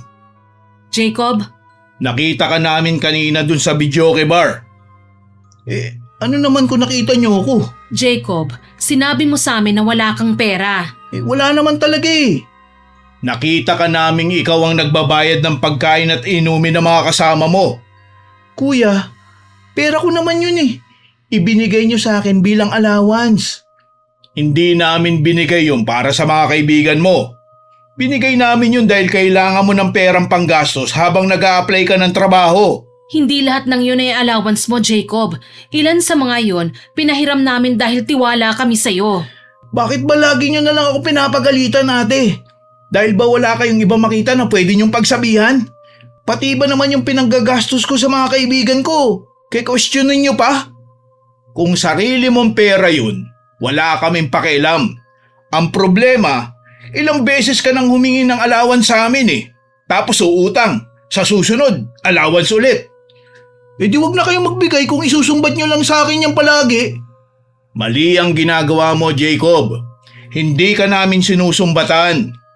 Eh bakit ganyan kayo magsalita? Lagi na lang ako mali. Lagi na lang akong palpak. Kung hindi ka namin pagsasabihan, sino pang gagabay sa'yo ha, Jacob? Sa ibang bahay, akala mo ba pwedeng tumira ng libre ha? Sawa na ako sa mga sermon nyo. Jacob, kung hindi ka namin pagsasabihan, sa tingin mo ba magbabago ka ha? Eh, tsura pa lang ng mga kaibigan mo. Alam kong hindi gagawa ng tama eh. Tama na, ate. Ayoko na makipagtalo. Jacob, sandali lang! Mamaya na lang. Malakas niyang isinara ang pinto ng kanyang kwarto. Tahimik kaming naiwan ni Mark sa sala. Ay, Diyos ko. Ano bang nagawa kong pagkakamali at pinaparusahan ako ng ganito? Shh! Huwag ka nang malungkot, Jenny. Magagawan pa rin natin ang paraan na magbago ang bayaw ko. Pero paano nga? Aminado ko na marami na tayong nasasabi sa kanya na hindi maganda. Pero wala pa rin pagbabago eh. Kailangan na nating humingi ng tulong sa mga eksperto. Anong ibig mong sabihin? Si Aling Criselda. Kaya niya tayong tulungan, Jenny. Wala nga tayong nagawa para kay Jacob, hindi ba? Ano sa tingin mong may tutulong ni Aling Criselda? Alam naman natin na puro payo lang din ang maibibigay niya. Diyan ka nagkakamali, Jenny. May nalalaman akong kakayahan ni Aling Criselda na mahirap paniwalaan.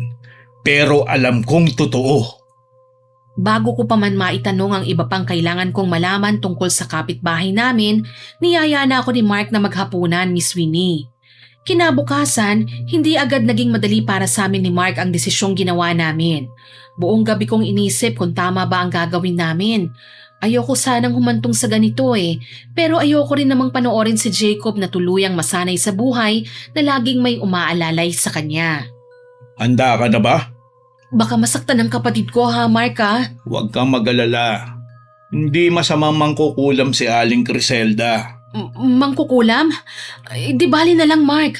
Huwag naman natin ipakulam si Jacob. Huwag kang matakot. Mabuting tao si Aling Criselda. Matagal ko na siyang kilala. Matino siyang tao. Pero wala namang mabuting mangkukulam, hindi ba? Bago mo siya katakutan at husgahan, kausapin mo muna siya. Pangako, magiging matino ang kapatid mo kapag nilapit natin ang problema sa kanya. Sa totoo lang po, hindi ko alam kung tama ba ang ginagawa namin, Miss Winnie. Marami na akong nakikitang pangungulam at wala itong naidulot na maganda sa kapwa.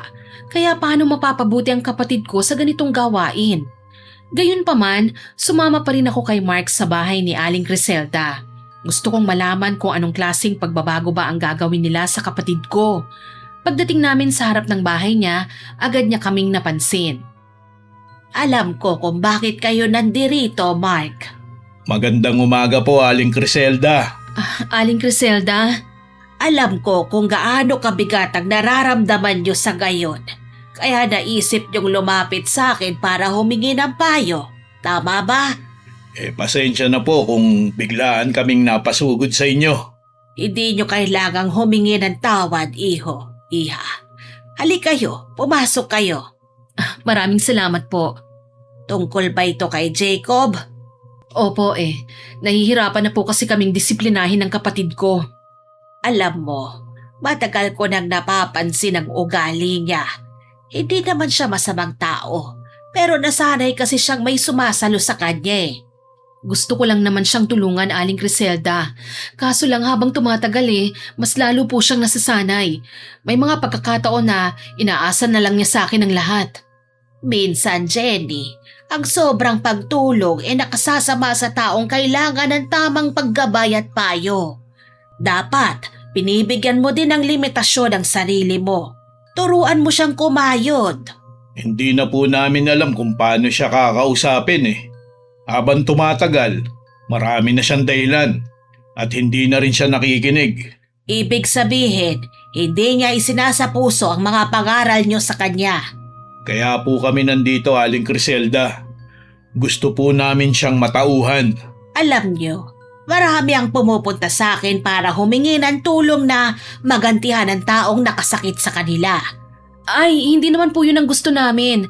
Baka po may paraan lang kayo para magbago siya. Oo nga po, Aling Criselda. Wala naman po kaming balak na saktan siya.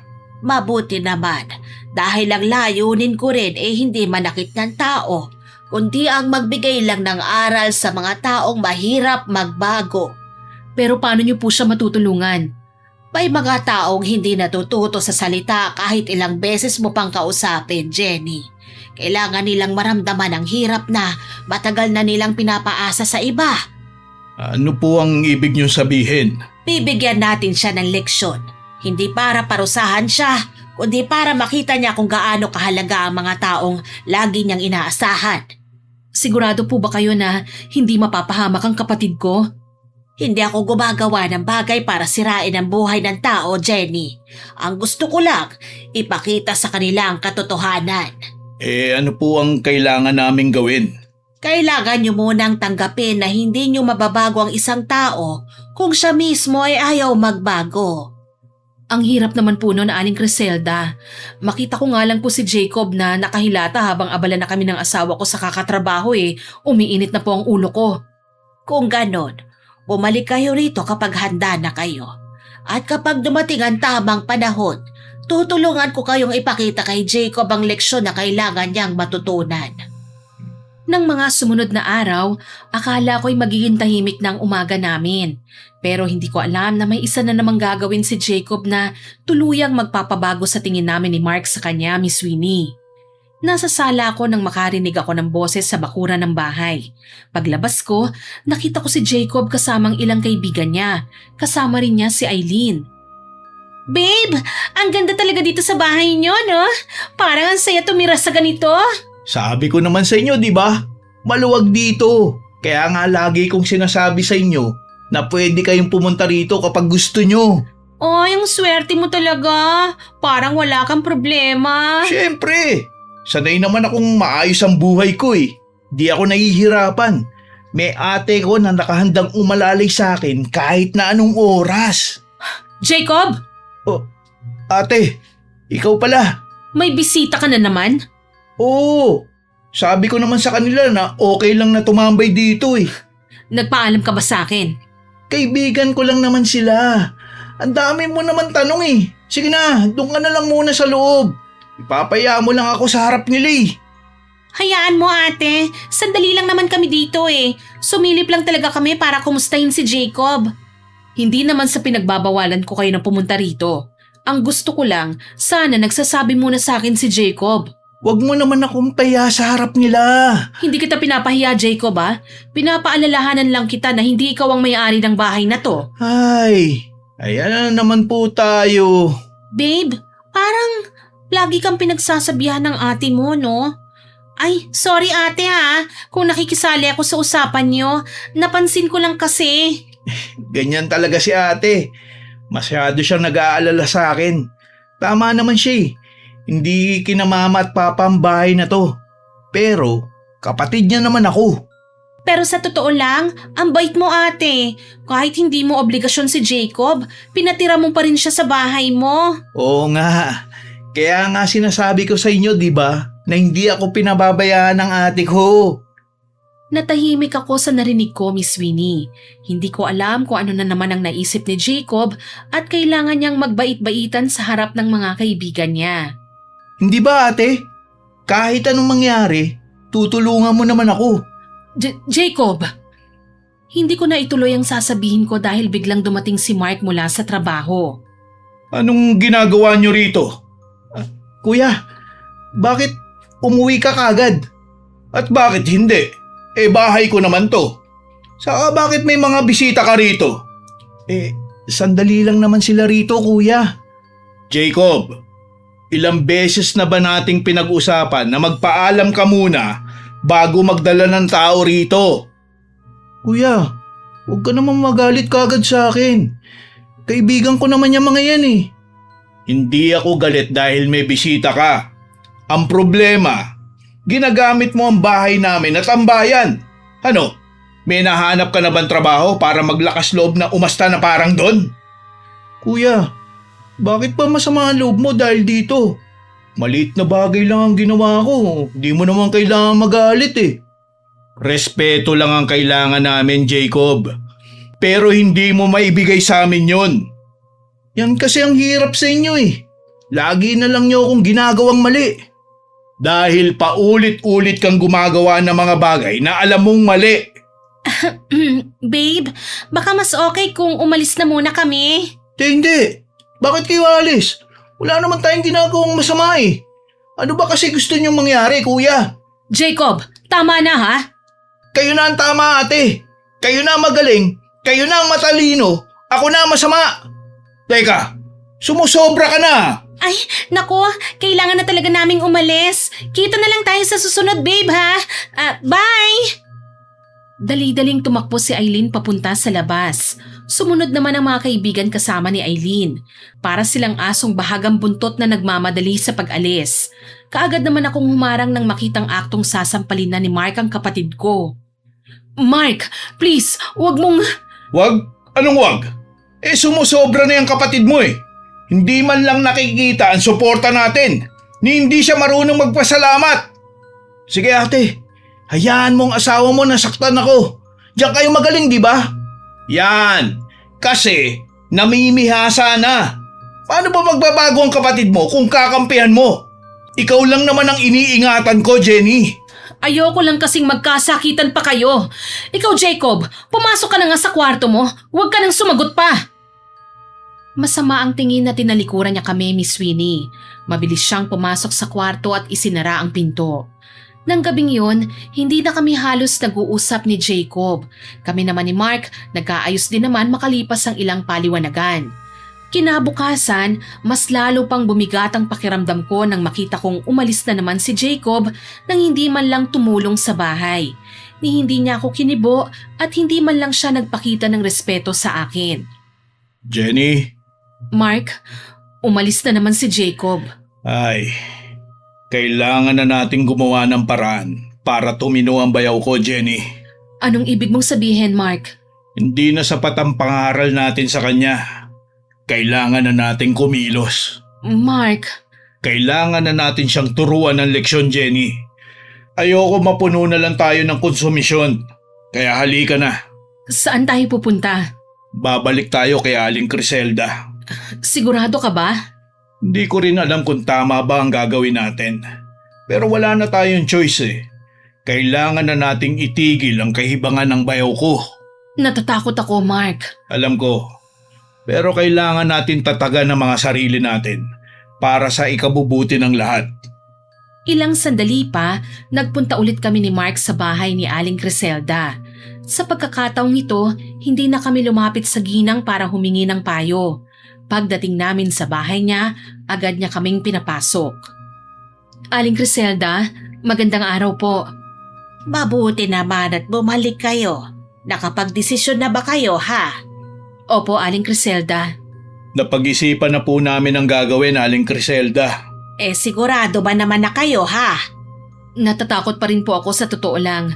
Pero ayoko na ring makita ang kapatid ko na magpatuloy pa sa ginagawa niya. Umaasa na lang siya palagi eh. Tumango si Aling Criselda at kinuha ang isang maliit na bagay na nakabalot sa tela. Iniabot niya ito sa amin. Ano po ito? Isang bagay na tutulong sa inyo para makita niya ang sarili niya. Hindi po ba siya masasaktan sa bagay na ito? Hindi, Jenny. Hindi siya masasaktan. Huwag kang mag-alala. Ano po bang eksaktong mangyayari sa kanya kapag ginamit namin ang bagay na ito laban sa kanya?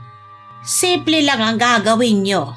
Pupunit kayo sa papel, sisindihan ito at ipapausok habang tulog siya. Wala na kayong ibang gagawin. Hindi na rin tayo magsasagawa ng kung ano pang ritual. Ano pong mangyayari pagkatapos? Kapag lumipas na ang magdamag na nalanghap niya ang inorasyon ng papel, magsisimula siyang makaramdam ng kakaiba sa sarili niya. Talaga po? Ibig sabihin mapagtatanto niya na ang pagkakamali niya? Oo, makikita niya ang kalat na dati hindi niya pinapansin. Mararamdaman niya ang responsibilidad na dati niyang iniiwasan. Ano po palang bagay na ito? Ito ay isang inorasyon ng bagay, Iha. Ang layunin nito ay turuan siyang maging responsable. Ang pagpapausok mismo ang magbibigay ng pampaswerte sa bahay niyo. Matatanggal ang mga negatibong iniisip ng kapatid mo. Kung ganun po, wala naman palang problema sa bagay na yan. Pero may limitasyon ang pagpapausok ng bagay na ito sa kwarto ni Jacob, ha, Iha? Kailangan itigil din kapag napapansin nyo na may nagbabago na sa mga kilos niya. Kinagabihan, habang tulog si Jacob, maingat kaming nagpausok sa loob ng kanyang kwarto. Hindi niya kami napansin dahil lasing na lasing ang kapatid ko. Panatag na kaming natulog ni Mark na parang walang nangyari. Halos 1 linggo namin ginagawa ang pagpapausok hanggang sa napapansin na naming may nagbabago na nga kay Jacob. Nagising siya ng maaga isang araw. Halatang balisa at panayang tingin sa paligid. Teka, ano ba to? Bakit ang kalat dito? Kagigising ko lang kasi, Jacob. Tsaka kung tumutulong ka lang sana sa akin sa gawaing bahay, hindi ka na sana kailangan bumangon ng maaga para maglinis. Pasensya ka na ate ha. Hindi ko napapansin niya mga yan dati. Huwag ka mag-alala. Ako na po maglilinis. Ang kalat talaga Jacob, wala ka naman pakialam sa mga yan dati Hindi ko alam ate. Pero sa ngayon, hindi ko kayang tignan ng ganito ang bahay. Simula noon, parang may kakaiba kay Jacob. Hindi na siya mapakali kapag may nakikitang kalat. Lagi siyang naglilinis, nag-aayos at naghahanap ng gagawin. Hindi pwedeng ganito na lang ako habang buhay. Jacob? Kailangan ko na pong ayusin ang buhay ko ate. Talaga ba, Jacob? Oo naman. Nakakaya po yun, lagi na lang akong umaasa sa inyo Sa unang pagkakataon, nakita ko siyang mismo ang gumawa ng paraan para magbago. Nag-apply siya sa iba't ibang trabaho. Hindi na siya naghihintay na sabihan pa namin. Pero habang tumatagal, napansin namin na parang hindi na rin siya marunong tumigil. Kahit pagod na siya, pinipilit pa rin niyang kumilos. Mark, nag-aalala na ako kay Jacob Bakit naman? Napapansin ko kasi parang nasobrahan naman yata sa sipag si Jacob. Nauuna pa nga siyang gumising sa umaga Ganun ba? Mabuti nga yan, di ba? Kasi sigurado tayo na tuluyan ang nagbabago ang bayaw ko. Alam ko. Tinigilan ko ng pagpapausok sa kanya makalipas ang 1 linggo Pero bakit ganito? Masahol pa siya sa adik, Mark. Hindi naman siguro. Malamang nanibago ka lang. Ay, sana nga. Kinakabahan kong wika. Nilingon naman ni Mark si Jacob na noon ay may hawak na basahan at panayampunas sa makinis na mga muebles. Uy, Jacob! Mamaya na yan! Magpahinga ka muna! Hindi pwede, kuya. Marami pa akong kailangan gawin Jacob, hindi mo naman kailangan gawin yan sa loob lang ng 1 araw May bukas pa naman. Pero parang hindi niya kami naririnig, Miss Winnie. Ang dating tamad at walang pakialam na Jacob, biglang naging taong ayaw namang tumigil. At doon namin napagtanto na kahit palang pagbabago, kailangan pa rin ng tamang pagbalanse. Nang mga sumunod na araw, naisip kong lapitan si Jacob. Dahil simula nang magkasagutan kami, hindi ko pa rin siya nakakausap ng maayos. Jacob? May kailangan ka ba, ate? Gusto ko lang humingi ng pasensya sa'yo kung nasigawan ka namin ng kuya mo nung mga nakaraang araw. Okay lang yun, ate. Deserve ko naman yun Kasi irresponsable ko. Pabigat. Palamunin. Alam kong marami kaming nasabi na nakasakit sa'yo. Pero wag mong babaan ang tingin mo sa sarili mo Jacob. Kalimutan mo na kung ano man ang mga nasabi mo sa akin, ate. Kasi ako man, hindi ko na din yun iniisip pa. Salamat Wala yun. Kinabukasan, nagulat ako nang makita kong maagang gumising ulit si Jacob. Akala ko, hihingi na naman siya ng allowance o aalis para makipagkita sa mga kaibigan niya. Pero iba po ang nakita ko, Miss Winnie. Nasa kwarto niya siya at naglilinis. Jacob, Oh, ate, bakit ikaw ang naglilinis dyan? kwarto ko naman po ito, hindi ba? Nakakaya naman po sa inyo kung magpapasarap lang ako sa buhay habang kayo ni kuya, todo kayod. Bakit parang biglaan naman yata? Ewan ko ba? Napansin ko lang po na ang gulo kasi ng kwarto ko eh. Sigurado ka bang okay ka lang? Oo naman ate. Hindi na ako nagsalita. Masaya ako na sa unang pagkakataon nakita kong may kusa na ang kapatid ko. Pero hindi ko alam na yun na palang simula ng mas nakakatakot pang pangyayari.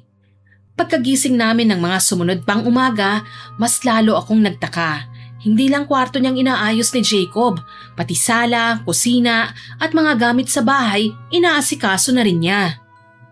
Jacob, ikaw ba ang naglinis dito? Opo ate. Hindi ka naman namin inuutusan eh. Tsaka ang pakiusap ko lang naman eh tumulong ka. Hindi yung ubusin mo ang oras mo sa kalilinis. Alam ko yun ate. Gusto ko lang naman na gawin to. Mukhang nagbago ka na. Kailangan ko rin namang tumulong dito, di ba? Matagal kong hinintay na marinig mula sa kanya ang mga salitang yon. Pero habang tumatagal, napansin kong parang hindi na siya marunong huminto. Gusto ko na sanang matuwa, Miss Winnie eh. Pero hindi eh. Mas nakakakaba pa. Madalas kasi siyang kausap ang sarili. Isang araw, nakita ko si Jacob na abala sa harap ng kanyang laptop. Oh, anong ginagawa mo? Naghahanap ng trabaho. Totoo? Di ba naghanap ka din nung isang linggo? Kaso hindi ka natanggap? Oo ate. Pero nakakatulong din naman kung sa online ako maghanap. Maraming hiring. Nagpapasa ako ng applications. Mabuti naman kung ganun. Ayoko nang umasa sa inyo habang buhay eh. Napatingin ako kay Mark. Nakangiti din siya kagaya ko. Sa wakas parang bumabalik na ang dating Jacob na gusto naming makita. Pero may kakaiba sa kanya eh. Lumipas ang mga araw. Si Jacob na halos hindi bumabangon ng maaga, siya na ngayon ang unang nagigising. Siya ang naglilinis at nag-aayos ng bahay. Hindi nagrereklamo sa pagkain at matyaga na rin sa paghahanap ng trabaho. Yun nga lang, napapansin namin ni Mark na sumobra naman siya. Jacob, magpahinga ka muna. Hindi po pwede kuya. Bakit? Marami pa akong kailangan gawin eh. Kahapon ka pa hindi natutulog ng maayos eh. Huwag mo naman yan sobrahan. Okay lang ako kuya. Pero Jacob, hindi ka naman namin nakikitang nagpapahinga eh. Kailangan kong bumawi. Ang haba ng panahong sinayang ko eh. Jacob, masaya kami na nagbabago ka na. Pero hindi ibig sabihin nun eh, kailangan mong puwersahin ang sarili mo ng sagad-sagad. Hindi niyo ako maiintindihan ate. Yun ang sabi niya. Ang dating Jacob na madalas naming pagalitan ay naging perpektong kabaligtaran ng pagkataong meron siya ngayon. Pero hindi namin napansin na unti-unti na pala niyang sinusobrahan ang sarili niya. Isang umaga, nagising ako dahil may narinig akong kalabog mula sa kusina. Dali-dali akong lumabas para silipin kung anong nangyari. Nagulat ako nang makita ko si Jacob na nakaupo sa sahig habang hawak ang noo niya. Jacob, anong nangyari sa'yo? Wala lang ate. Nahilo lang siguro ako. Hindi ka naman ganyan dati. Tsaka parang namumutla ka na oh.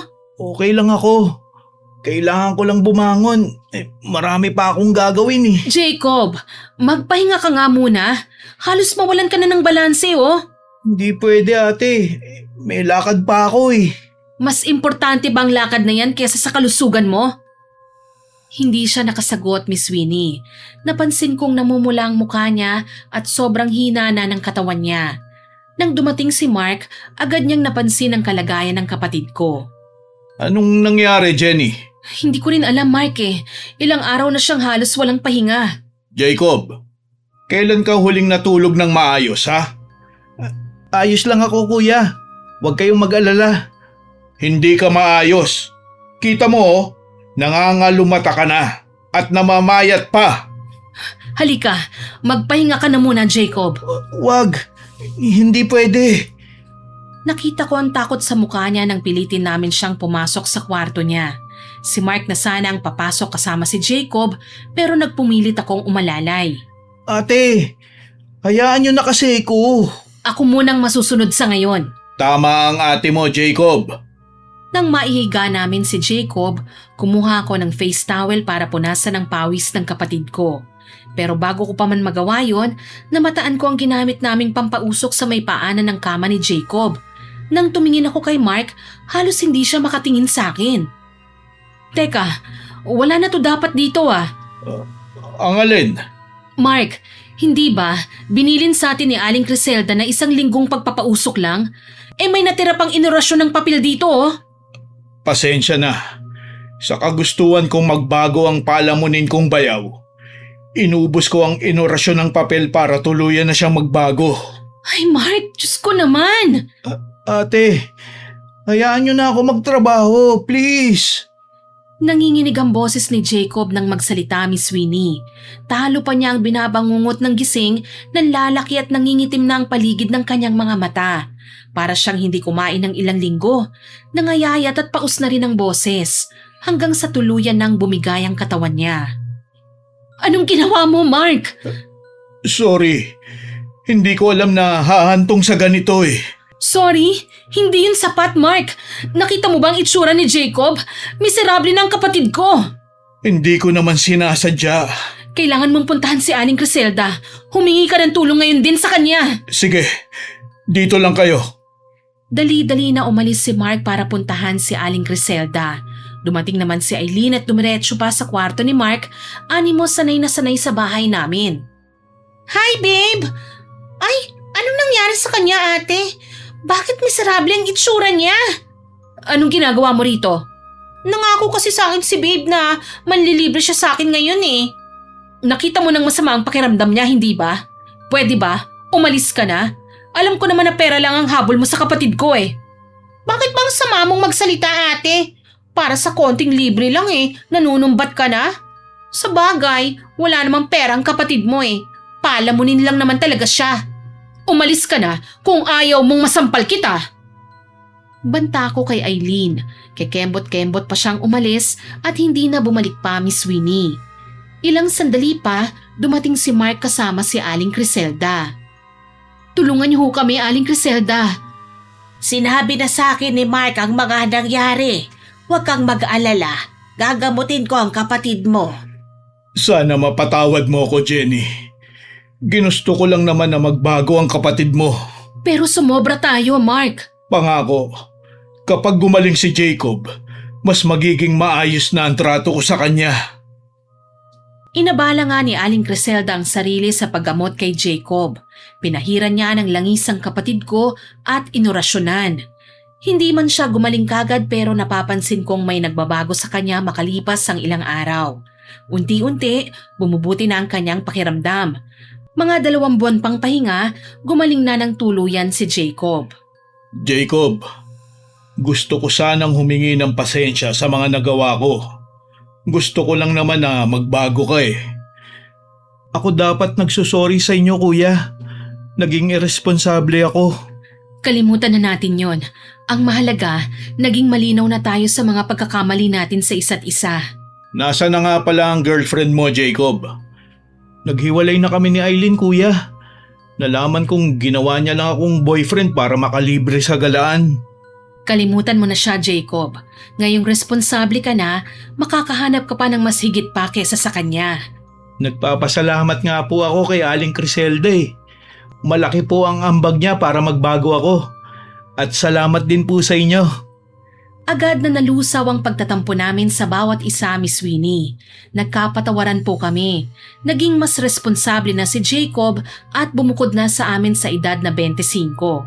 May maayos na siya ngayong trabaho at hindi pa rin nakakalimot na dumalaw sa amin magpahanggang ngayon.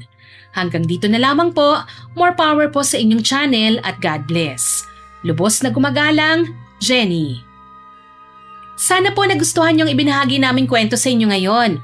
Pero bago ko po tapusin ito, yung usual nating ginagawa, syempre hindi ito makukumpleto nang walang shoutout sa masusugid nating listeners. Yes! Shoutout po kay Jennifer Palau from Qatar na new follower po ng ating channel. Kay Regina Ramos, Kay Alana Faye Lebrelia na new subscriber din po natin. kay Lovely Valesa na kahit po may trangkaso daw nakikinig sa atin. Pagaling po kayo, ma'am. Get well soon, ma'am. At kay Rosie Nishioka na nag-comment po sa mahangin na airpat upload. Ang sabi po niya, super galing talaga silang dalawa. Akala mo ang dami nila pero dalawa lang pala sila. Ang galing nila mag-deliver ng voice nila. Ang ganda pa ng boses nila, lamig sa tenga, sarap pakinggan. Salamat po sa comment nyong yan, ma'am. Nakakataba po ng puso ang comment po ninyo. Kaya naman po pinagbubutihan namin ang pagbibigay buhay sa mga kwentong ibinabahagi namin sa inyo. Kayo po at ang lahat ng listeners namin ang inspirasyon namin. Thank you din po sa lahat ng nakinig at nagkomento sa mga nauna naming upload. Abangan nyo pa po sana ang mga susunod naming upload at huwag kalilimutang mag-subscribe, like, share and comment sa mga stories namin. Para po mabilis nyong makita kung may bago kaming upload, pindutin nyo lang po ang notification bell para lagi kayong updated at notified. Ngayon po na-reach na natin ang 100k subscribers. Pero syempre, hangad pa rin po namin na mas dumami pang subscribers namin. Tama. At syempre, makukuha lang po namin yan nang dahil sa tulong nyo. Yes. Muli, ako po si Miss Winnie at kasama ko pa rin po si Sir John. Go, go, go, Team Johnny. Nagpapasalamat po kami sa inyong walang sawang pakikinig at pagsuporta. God bless po sa ating lahat. Bye! Bye!